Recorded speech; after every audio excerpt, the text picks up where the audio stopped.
And ladies and gentlemen, welcome to my channel.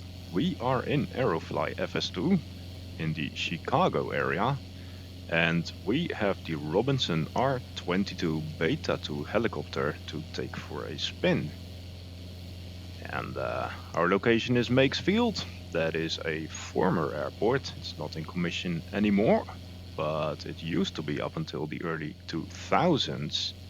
And also, it used to be the starting point for the early versions of the flight simulator that became Microsoft Flight Simulator.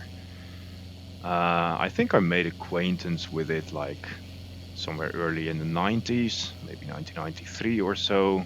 Flight Simulator 3 at the time that I had at my disposal on a very slow computer, 16 megahertz if I recall that correctly. So could you imagine a simulator running on a system like that? And sure enough, it ran smoothly. The same can be said of Aerofly fs2, and it too doesn't require a benchmark system, so that's what I appreciate about Aerofly fs2.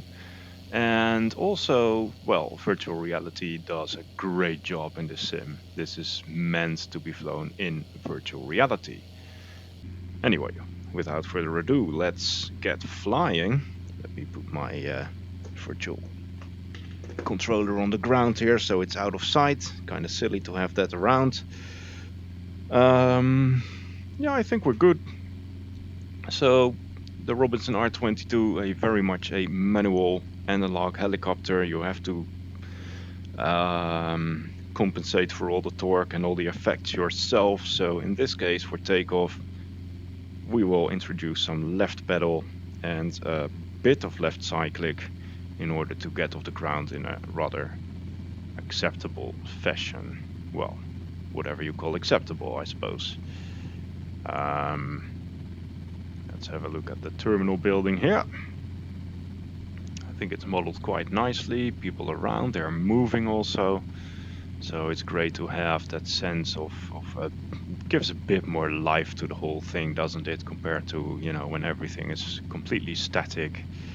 That's not overly impressive, but here realism is people standing and looking around a little bit. So there is that. Now let's turn around here and go to the threshold of runway 36 to have that historic starting point for all the flight simulators of old. And as we gain airspeed, we have to push the cyclic ever more forward and relax on the pedals more and more as we gain stability over the length axis. Now, a little late on my turn to the runway. Let's assume it's all clear. And there we have it, runway 36 in Makes Field. Aerofly fs2 is great for that it doesn't require such a benchmark system, and the virtual reality implementation is totally there. It's brilliant, it's on point. And now flying helicopters, of course they were introduced to Microsoft Flight Simulator at some point. No, not the latest version, but before. And it was a great addition, but yeah, without virtual reality it is so difficult to get a decent flight and get a decent hover, everything. It's helicopters are meant to be flown in virtual reality. That's my view, really. Now, in the meantime, we have come to the Adler Planetary, and there is a reason for that, because on our left hand side here, that is north of the planetary, we have this structure. And when I was here in 2010, I did visit Chicago and also Northerly Island for the very reason that it was part of flight simulators for such a long time. I found the structure and took a picture of the skyline of Chicago with this as the foreground, and it works. So if you find yourself in the vicinity, you know, come here, take the picture, and get your timings right. Excellent, excellent shot. You will look professional. So yeah, go for it. And now this particular simulator is fairly limited, but it is very good at what it can do. It's like how I like to explain it. So there's not a lot of different sceneries around. It's definitely not a worldwide flight simulator, but still there's yeah, it's starting to get there. And the sceneries that are present, I think, are modeled quite nicely. So let me just get down here. That was a little tight, but we managed.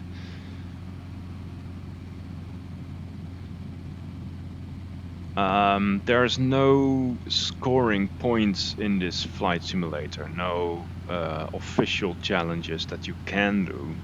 So you have to find your challenges yourself, and this can be in the form of windy approaches, narrow approaches, low visibility approaches, or in when talking about helicopters, confined landing spaces. There's plenty to do, and along the way you will get better and better at flying your aircraft, which is great. So let me just get a bit more power going. I try to stay a bit realistic in the sim, not overpowering the motor or the engine. And so there we go. Try not to under or over RPM the rollers. And as we come downtown, as we approach downtown, there is a nice challenge that I would like to show you. And that is, well, there's a bunch. The easier approach will be this guy. It already looks tiny, but it's not as tiny as some places. So a little wild, but we're there. And approaching. Mind the ground effect, and there we are. A little tight maybe, but as you can see there's plenty margin on this building. So landing here, it looks tight, but it's perfectly fine. Both skids have plenty contact surface, so there's not going to be any rolling or tipping or any unwanted movement present. And then as you can see there is a lot of margin. Of course, a lot depends on how proficient you are in flying the helicopter, but allow me to show you a location that is a bit more confined. So let's get up and let's have a look at the building straight ahead. Now that little rooftop, it's not an official landing zone, of course, but we can depict it as one.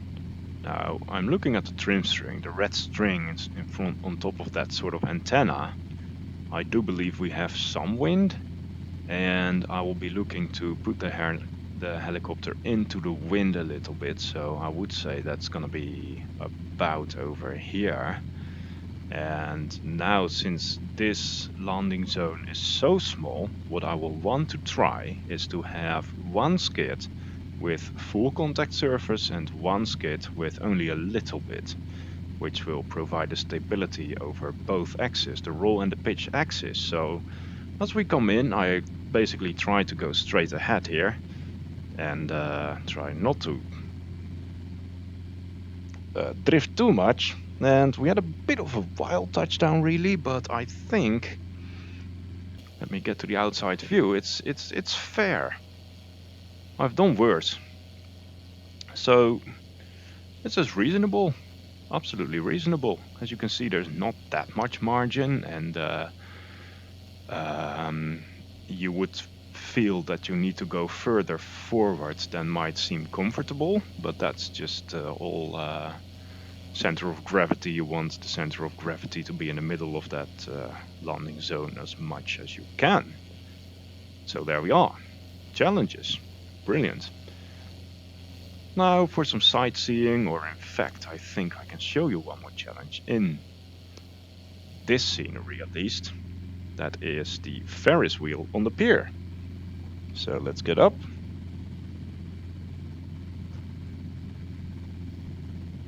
And mind the loss of the ground effect.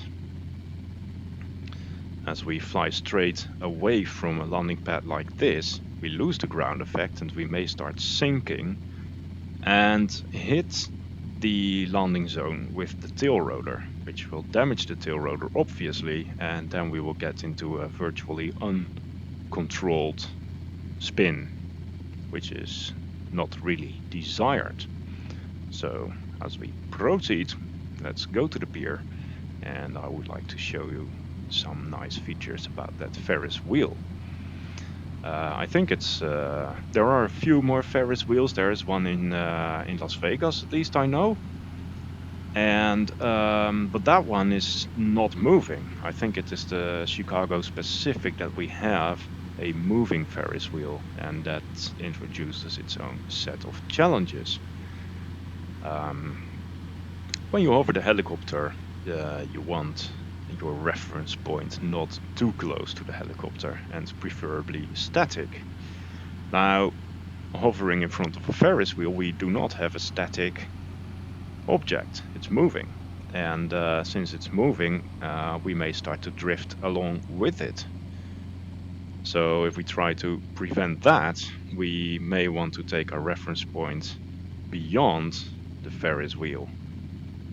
So as we come on approach, we have the greenish, the greenish rooftop, the half dome. No, it's not a half dome, but anyway, hangar-like structure.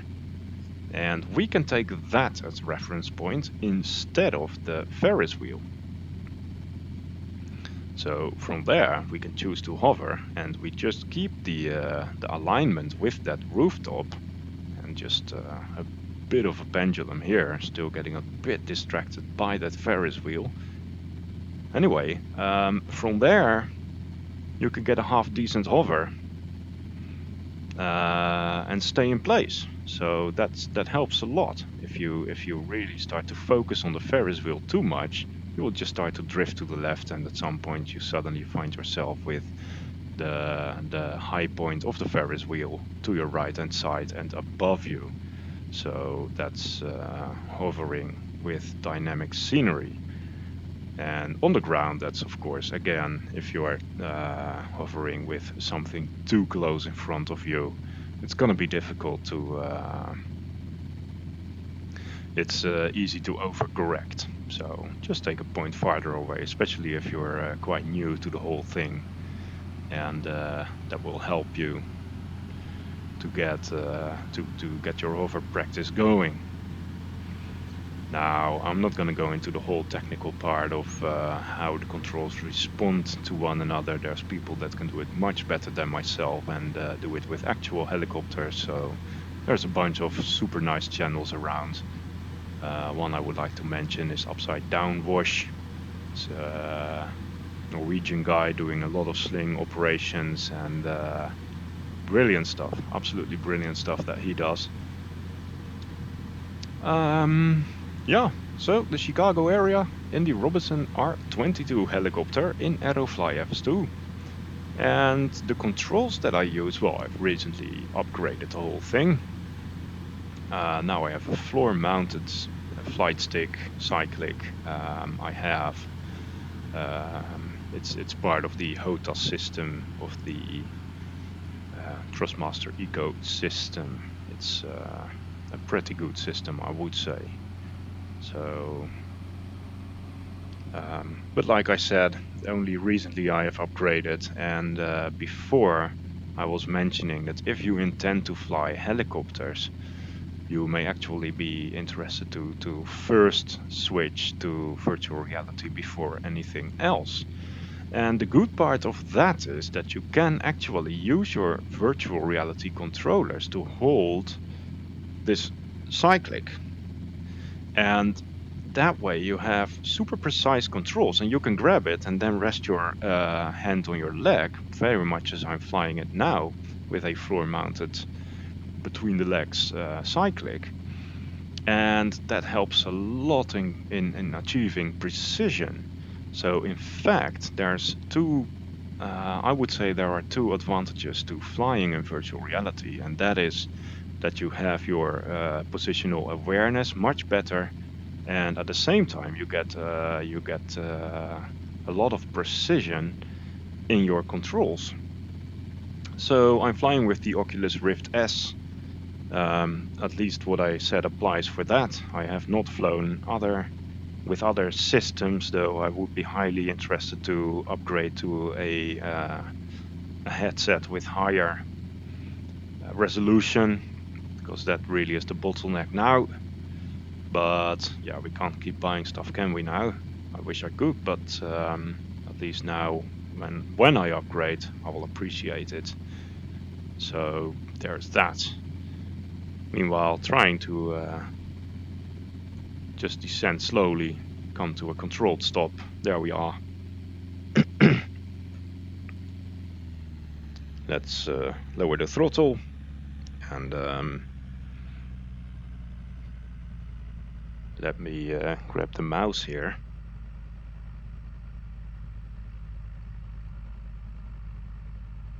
And open the door. Because what that might help us with is find a VR controller on the ground. There we have it. And I'm gonna shut down. So, oops, bumped into something here. Let's cut the fuel. Switch off the magnetos, the ignition, and apply the rotor brake. So there we have it. Now,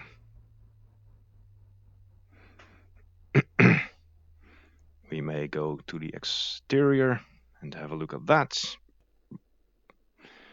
Nicely, door still open. It's great to have all that detail. And now what I can show you, since we are in a standstill, if I move my cyclic, so does the pilot in the chopper. And at the same time, if you look at the rotor disc, you see that it actually has an effect on the rotor blade. So all these mechanics are actually moving and simulated, which is great. So there's that. I just wanted to show you that. Let's close this door again. And that will be that. Thank you for watching. I hope you enjoyed the flight. So if you did, join me for another flight at a later point. And see you later.